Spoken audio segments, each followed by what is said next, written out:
खारगे जी, Sharad Pawar ji, Uddhav Thackeray ji, Stalin जी, चंपाई सोरेन जी, कल्पना सोरेन जी, तेजस्वी यादव जी, फरूक अब्दुल्ला जी, प्रकाश अंबेडकर जी, महबूबा मुफ्ती जी, दीपंकर भट्टाचार्य जी, सैयद सादिक अली शेहब दंगल जी, stage पे India alliance के वरिष्ठ नेता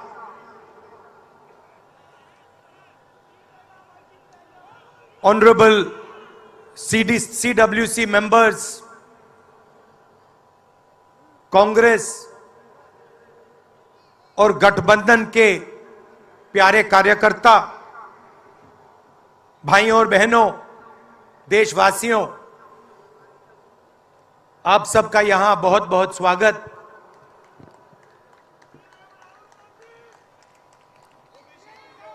पिछले साल कन्याकुमारी से कश्मीर तक हमने यात्रा की।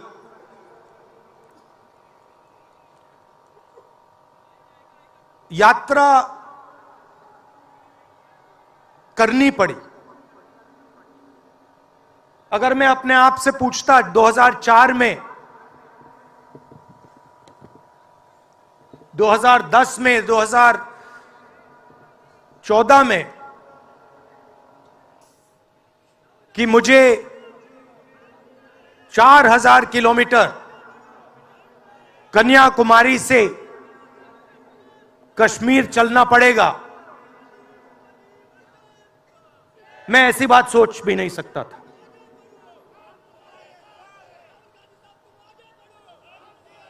ये यात्रा, शांत हो जाएं, ये यात्रा हमें क्यों करनी पड़ी? क्योंकि देश का जो कम्युनिकेशन का सिस्टम है, चाहे वो मीडिया हो, सोशल मीडिया हो, वो आज देश के हाथ में नहीं है। जनता के जो मुद्दे हैं, बेरोजगारी,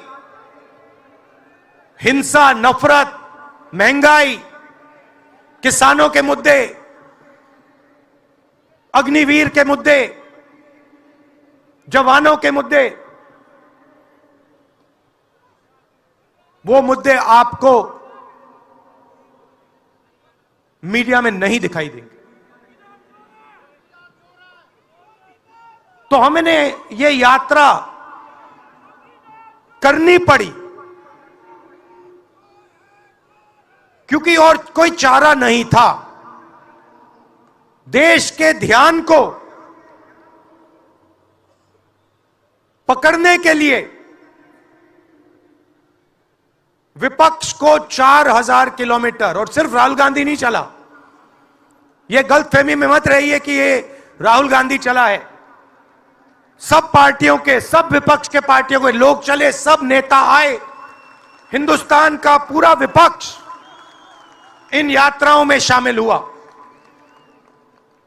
शरद पवार जी आए, उद्धव जी आए, तेजस्वी आए।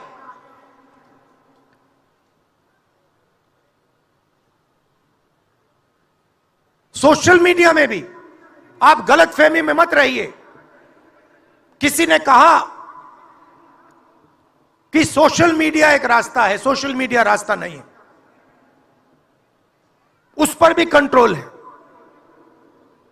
अमेरिका की कंपनियों पे दबाव है।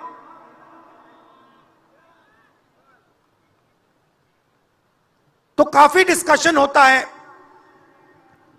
कि हम बीजेपी से लड़ रहे हैं।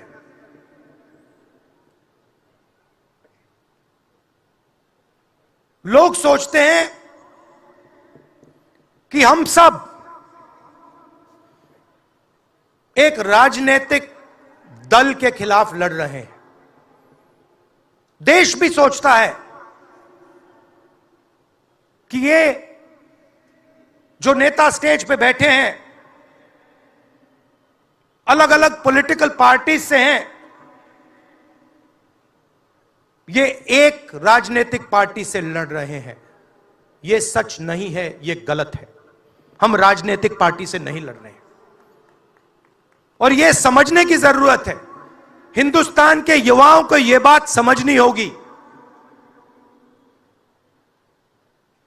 कोई और कहता है ये सब लोग एक व्यक्ति के खिलाफ लड़ रहे हैं, नरेंद्र मोदी के खिलाफ लड़ रहे हैं। नहीं, हम एक व्यक्ति के खिलाफ भी नहीं लड़ रहे हैं। ना हम बीजेपी के खिलाफ लड़ रहे हैं, ना हम एक व्यक्ति के खिलाफ लड़ रहे हैं। एक व्यक्ति को चेहरा बनाकर ऊपर डाल रखा है।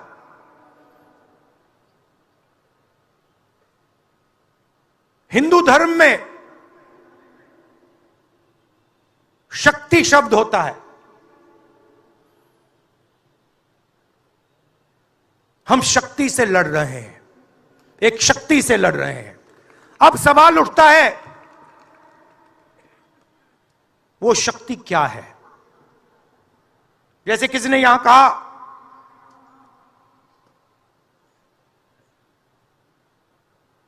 राजा की आत्मा ईवीएम में है। सही है, सही है। राजा की आत्मा ईवीएम में है।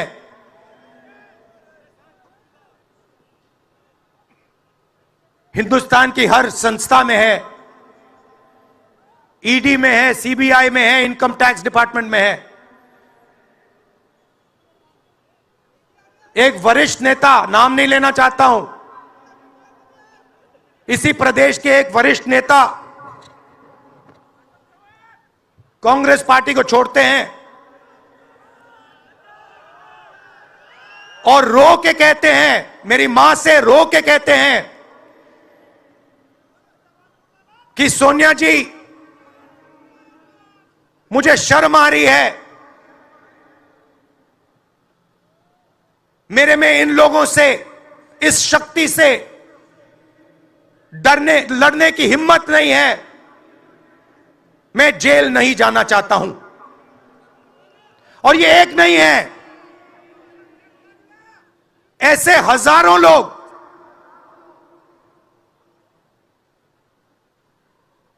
डराए गए हैं।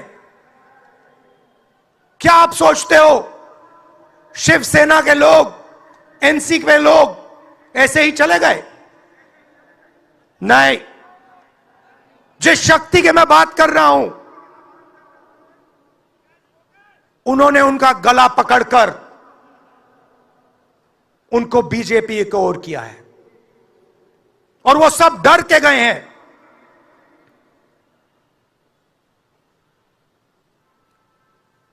चार 4,000 किलोमीटर चला, उसके बाद 6,000 किलोमीटर मणिपुर से महाराष्ट्र, मुंबई, धारावी।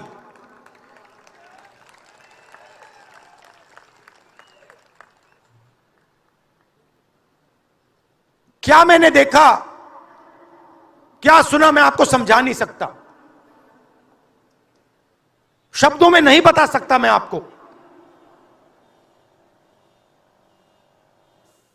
बोल रहा हूं तो बात याद आई, मेरे पास एक युवा आता है, जीप पर कूदता है, सिक्योरिटी वाले उसको मारते हैं, दबाकर मारते हैं, तब भी वो आता है, हाथ पकड़ता है, आंख में आंसू, मुझे कहता है राहुल जी मैंने 3 साल हर रोज सुबह रनिंग की, पुलअप्स की, पुशअप की, दंड बैठक, सब कुछ मैंने किया। मेरे दिल में देशभक्ति थी। मैं चाहता था कि मैं लद्दाख में जाकर, ठंड में जाकर, ठंड में कांपूं,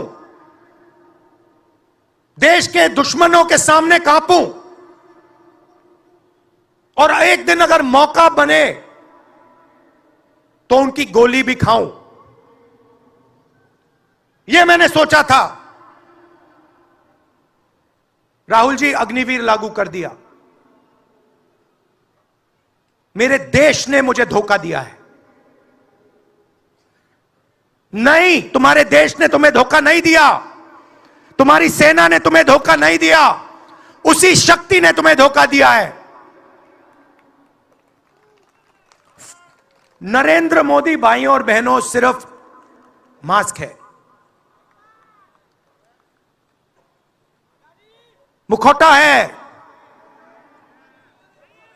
जैसे ये बॉलीवुड के एक्टर हैं, उनको रोल दिया गया है कि भैया आज सुबह आपको यह करना है, कल आपको यह बोलना है, परसों आप यह करोगे, सुबह उठ के समुद्र के नीचे जाओ, चलो सी प्लेन में उड़ो। 56 इंच की छाती नहीं है, खोखला व्यक्ति है।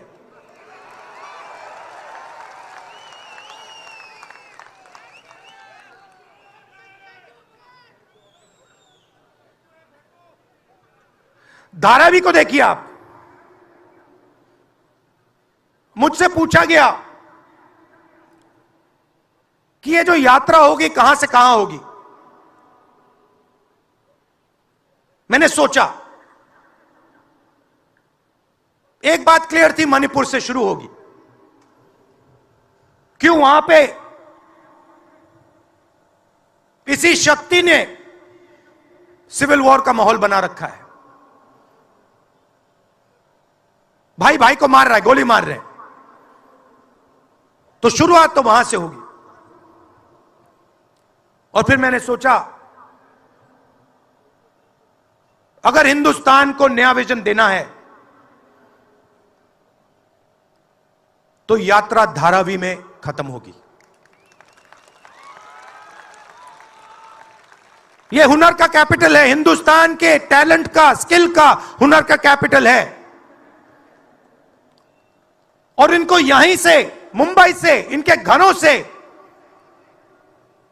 वही शक्ति इनको उठाकर बाहर फेंक रही है।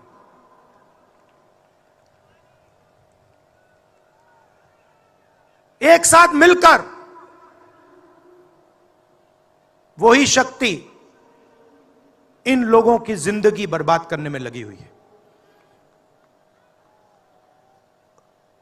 मैं आपको इस स्टेज से बता रहा हूं, चाइना में एक शहर है, उसका नाम शेंजन है। सच्चा मुकाबला उस शहर से है जो आपको मीडिया में कभी कोई नहीं बताएगा। धारावी शेंजन का मुकाबला कर सकता है। बैंक के दरवाजे इन बच्चों के लिए खोलो, इन बच्चों को सरकार की मदद करो, और फिर देखो ये शेंजन का क्या करते हैं। उठा के परे कर देंगे शेंजन को ये लोग। Made in Mumbai, made in Dharavi, made in China को उड़ा के हटा देगा, परे कर देगा। मगर नहीं, 22 लोग हैं यहां पे, 22 लोगों के पास उतना ही धन है जितना हिंदुस्तान के 70 करोड़ लोगों के पास है।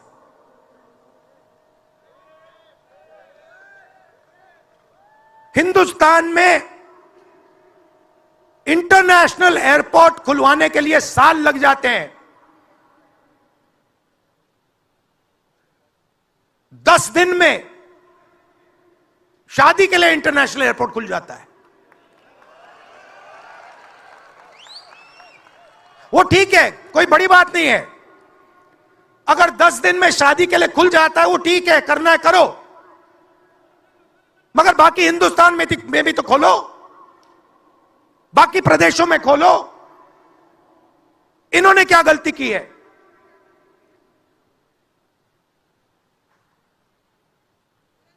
पचास 50% हिंदुस्तान की आबादी पिछड़े वर्ग की है,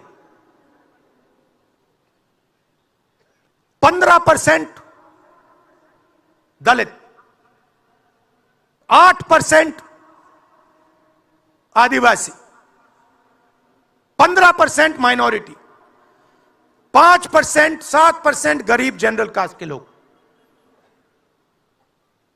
मीडिया के मालिकों की लिस्ट निकालिए, नाम दिखा दीजिए मुझे। दलित का नाम दिखा दो, आदिवासी का नाम दिखा दो, पिछड़े का नाम दिखा दो लिस्ट में। एक नहीं मिलेगा आपको। मैं ढूंढ रहा हूं, महीनों से ढूंढ रहा हूं।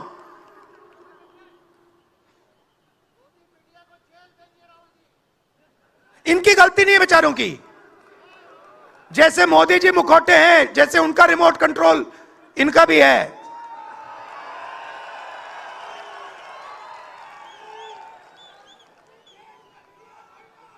मीडिया में कोई नहीं। हिंदुस्तान की सबसे 200 बड़ी कंपनियों की लिस्ट निकालिए, मालिकों की लिस्ट निकालिए। गरीब जनरल कास्ट का व्यक्ति का नाम बता दो मुझे, दलित का, पिछड़े का, किसी भी गरीब व्यक्ति का नाम बता दो, किसी भी पिछड़े का नाम बता दो 200 कंपनियों के मालिक की लिस्ट में। नहीं मिलेगा। 90 अफसर इस देश को चलाते हैं। मैंने सिस्टम अंदर से देखा है, मैं समझता हूं सिस्टम को, इसलिए मोदी जी मुझसे डरते हैं। सब कुछ देखा है मैंने, सब समझता हूं। मैं अंदर बैठता था उसमें, सालों में अंदर बैठा हूं। कोई नहीं छुप सकता मुझसे, और मुझे दबा भी नहीं सकते हैं। मोदी जी को दबा सकते हैं तो 90 लोग हैं, उसमें 3 पिछड़े हैं, 3 दलित, 1 आदिवासी।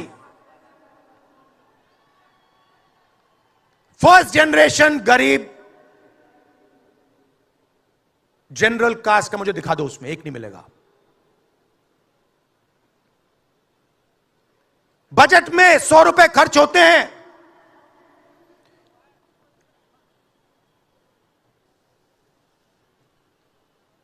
पिछड़े, दलित, आदिवासी सबको मिला दो, 6 रुपए का निर्णय लेते हैं। पॉलिसी कहां बनती है? पॉलिसी ये 90 लोग बनाते हैं, उसमें 200-300 और जोड़ दो।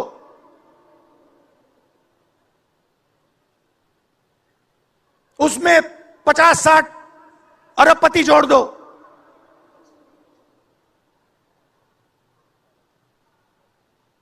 यह है सच्ची शक्ति जो हिंदुस्तान को चला रहा है। और इससे आप कोई नहीं बचेगा, आप में से कोई नहीं बचने वाला। यहां किसी ने ईवीएम की बात की, मैं आपको बता रहा हूं, ईवीएम के बिना नरेंद्र मोदी चुनाव नहीं जीत सकता है। इलेक्शन कमीशन से हमने कहा कि एक काम कीजिए, विपक्ष की पार्टी को ये मशीनें दिखा दीजिए, खोल के हमें दिखा दीजिए ये कैसे चलती हैं, हमारे एक्सपर्ट्स को दिखा दीजिए। इलेक्शन कमीशन नहीं दिखाता। फिर हमने कहा देखिए, इसमें से कागज निकलता है, वोट मशीन में नहीं है, वोट कागज में है। ठीक है, आप मशीन चलाइए, मगर कागज की भी गिनती कर दीजिए। इलेक्शन कमीशन कहता है नहीं, कागज की गिनती नहीं होगी। क्यों नहीं होगी? कैसे नहीं होगी? सिस्टम नहीं चाहता कि ईवीएम की गिनती हो जाए। क्यों? क्योंकि यह सिस्टम आपके धन को चोरी करने का सिस्टम है। यह आप लोग जीएसटी देते हो, उतनी ही जीएसटी देते हो जितना अदानी देता है। 18% शर्ट पे देते हो, उतनी वो देता है। उसकी आमदनी लाखों करोड़ रुपए, आपकी 50,000 रुपए। और फिर देखो पैसा कहां जाता है। कोई भी स्कीम देख लो, फसल बीमा योजना देखो, 35,000 करोड़ रुपए 16 कंपनियों को जाता है। उसमें आपको एक दलित नहीं मिलेगा, एक पिछड़ा नहीं मिलेगा, एक गरीब नहीं मिलेगा। कानून ये 90 लोग बनाते हैं। पैसा जाता है 16 कंपनियों में। और जब हमारे किसान कहते हैं ओला गिर गया, बारिश हो गई, बर्बाद हो गए, वो कहते हैं भैया नहीं, तुम्हें मुआवजा नहीं मिलेगा, ये तुम्हारा है ही नहीं, तुम्हें कैसे मिलेगा, मर जाओ जाके। नरेंद्र मोदी जी का काम आपके ध्यान को भटकाने का है।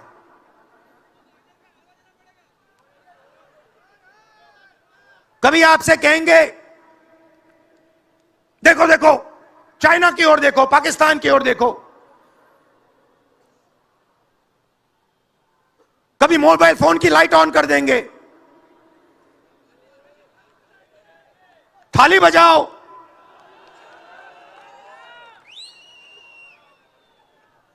कभी कहेंगे देखो मेरा अपमान कर दिया, जैसे अभी किसी ने उनकी पत्नी के बारे में बोला, अब कहेंगे देखो मेरा अपमान कर दिया, ध्यान भटकाने के लिए। अब देखना होगा।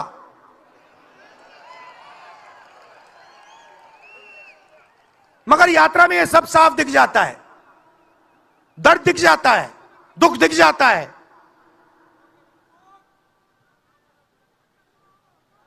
चालीस साल से सबसे ज्यादा बेरोजगारी हिंदुस्तान में आज है। मीडिया में आपको एक मिनट के लिए नहीं दिखता।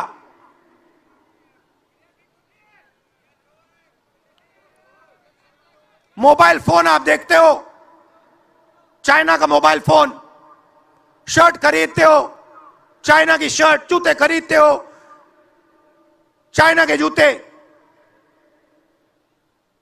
चाइना के युवा को फायदा हो रहा है, और किसको फायदा हो रहा है? और किसको फायदा हो रहा है? यह आपने कभी पूछा अपने आप से? जब चाइना का यहां माल बिकता है, सिर्फ चाइना को फायदा नहीं होता, हिंदुस्तान के अरबपतियों को भी फायदा होता है भाई और बहनों। इसलिए धारावी को कभी उठने नहीं देंगे। इसलिए धारावी को यह सरकार कभी सपोर्ट नहीं दे सकती।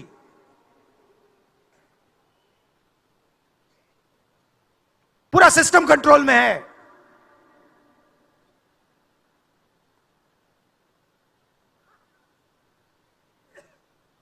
जब इनकी पहले सरकार आई, मैं आपको दिल की बात बताता हूं, पहले इनकी सरकार आई, अरुण जेटली मेरे पास आते हैं, कमरे में बैठते हैं और मुझे कहते हैं राहुल, ये जो लैंड एक्विजिशन का मामला है,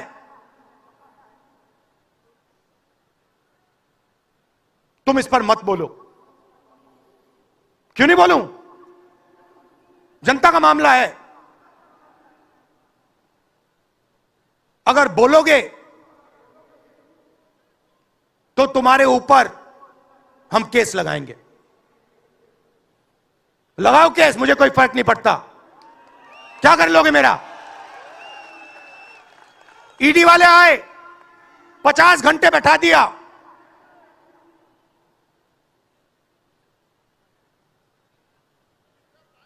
अंत में पता है क्या बोलता है ईडी का अफसर? मुझे पता है क्या बोलता है? कहता है राहुल जी, आप किसी से नहीं डरते हो, आप नरेंद्र मोदी को हरा सकते हो।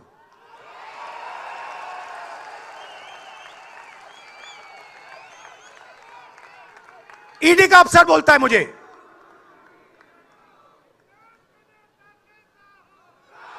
मगर मैं राहुल गांधी नहीं हूं। आप यह मत सोचो कि मैं राहुल गांधी हूं, आप यह मत सोचो कि उद्धव ठाकरे हैं। यह नहीं है, यह हिंदुस्तान की आवाज है।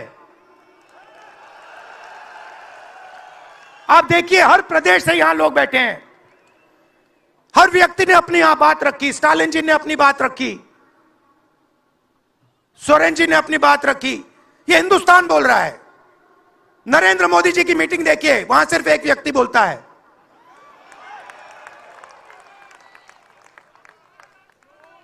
गडकरी जी परे हो जाते हैं, माला के बाहर निकाल देते हैं उनको। इसलिए हमने इसको इंडिया गठबंधन नाम दिया है। यह हिंदुस्तान की रक्षा कर रहा है। ये सब लोग डरे नहीं हैं, ये सब लोग उसी सिस्टम का मुकाबला कर रहे हैं।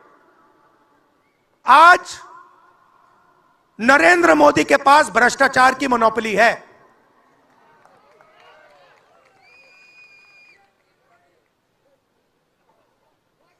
इलेक्टोरल बॉन्ड्स का सिस्टम निकाला।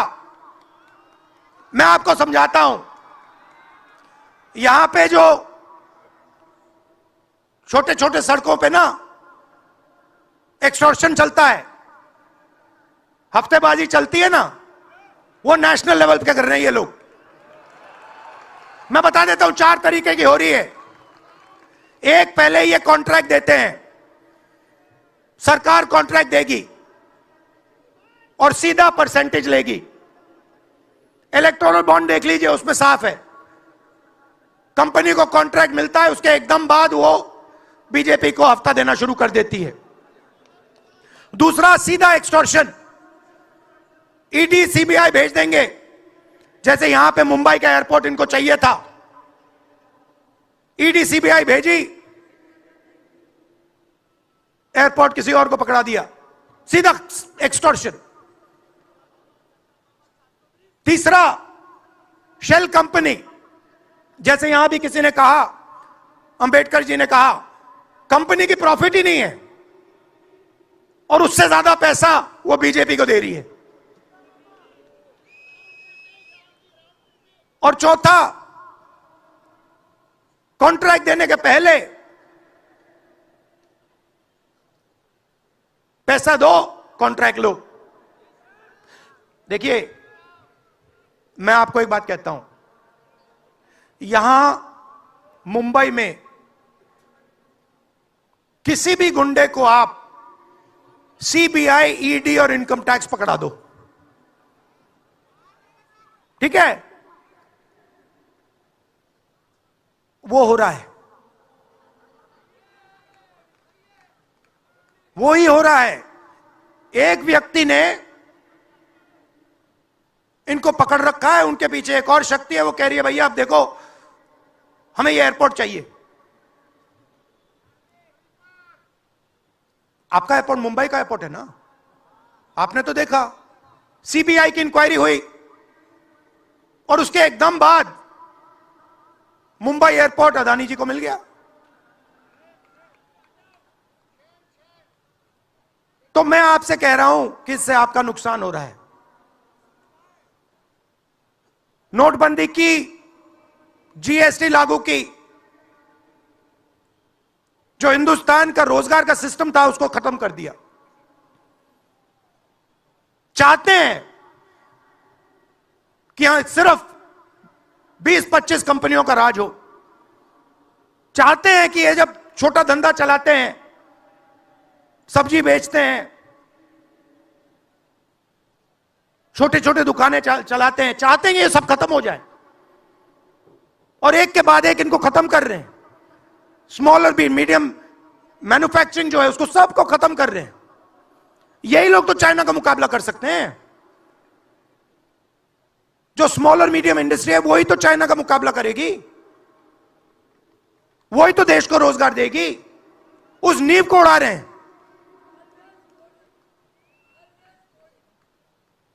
और आपको खड़ा होना पड़ेगा।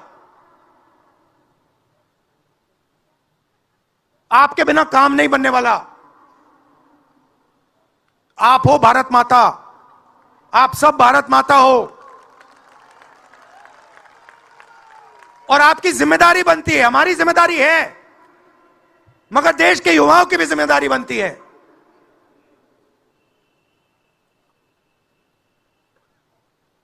पूरा देश अग्निवीर के खिलाफ है। मैं 4000 किलोमीटर चला, एक युवा ने मुझे नहीं कहा कि अग्निवीर अच्छा लगता है। वो जो रो रहा था मुझे कहता है, राहुल जी मैं नहीं जाऊंगा,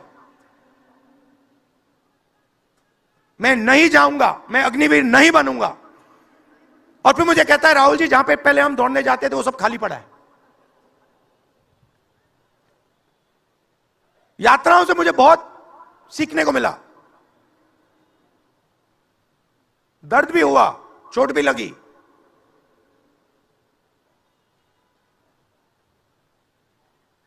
मगर जो प्यार मिला, दिल से जो प्यार मिला,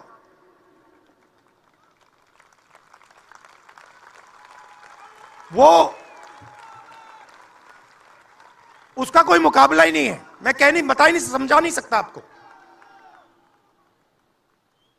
और जो भी आप मुझसे करवाना चाहो, जहां भी आप मुझे बुलाना चाहो, मैं आपके लिए और इस देश के लिए हाजिर हूं। यह नफरत का देश नहीं है, यह मोहब्बत का देश है। नफरत जानबूझ के फैलाई जा रही है।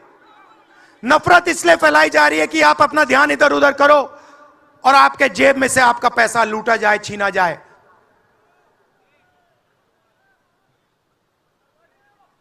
तो नफरत को नहीं फैलने दो। जैसे यात्रा से मैसेज निकला, हिंदुस्तान के दिल से मैसेज निकला, नफरत के बाजार में मोहब्बत की दुकान खोलो। यह हमारे सब महापुरुषों ने कहा है। गांधी जी ने कहा, बुद्ध भगवान ने कहा, राम जी ने कहा, यही कहा। अगर राम का, बुद्धा का एक ही मैसेज है, नफरत के बाजार में मोहब्बत की दुकान खोलो। धन्यवाद। धन्यवाद, बहुत बहुत धन्यवाद राहुल जी। मैं अभी आमंत्रित करता हूं हमारे कांग्रेस के राष्ट्रीय अध्यक्ष, हमारे सबके मार्गदर्शक मल्लिकार्जुन खड़गे जी। मैं 1 मिनट का एक गाना जो न्याय का गारंटी का गाना है, 1 मिनट का है, मैं उसको गवाना चाहता हूं।